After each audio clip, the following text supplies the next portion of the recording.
نے اشارہ فرمایا کہ جو گھٹ پر رکھ کر انتظار کر کے بیٹھا جاتا ہے، منہ پر ان کی بدبو مٹی بھی پڑ جاتی ہے، مگر میں وہیں بیٹھا رہتا۔ جب وہ اترے تو جو بات معلوم کرنا تھا دریافت کرتا۔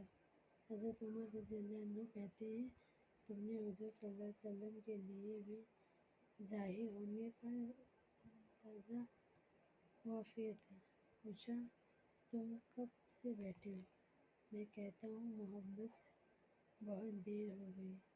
وہ کہتے ہیں، تم نے بڑا کیا کیا، مجھے طلاق کر دیا۔ میں کہتا ہوں، میرا دل نہ چاہا کہ تم میرے وجہ سے اپنی ضرورت کی باتیں کے فارغ ہونے سے پہلے عطا ہوئی۔ ایک وقت میں نے پوچھا، حضرت محمد صلی اللہ علیہ وسلم سے پوچھا، کیا ضروری ہے؟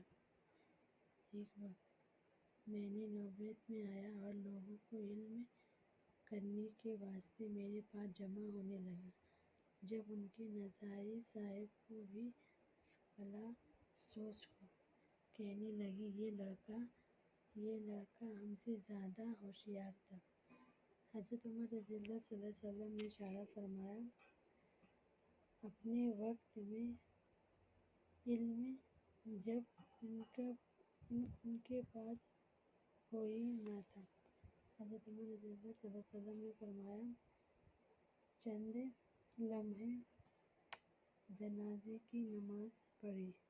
فرمایا، اس وقت لازم باقی آج رخصت ہونے والے ہیں۔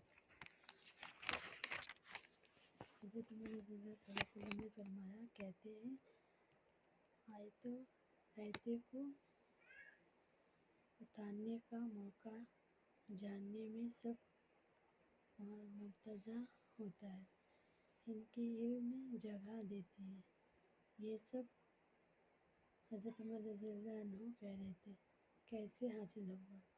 حضرت عمر رضی اللہ صلی اللہ علیہ وسلم نے فرمایا، حاصل کرو، ان کے ساتھ وضالہ پیش آؤ۔ بخاری شریف میں نقل کیا گیا ہے، جو شخص سویرے حضرت عمر رضی اللہ صلی اللہ علیہ وسلم نے فرمایا، ایک حرف بھی پڑھا دیا جائے تو میں ان کا غلام ہوں، خود کو مجھے آرام کر دے، بیچ دے،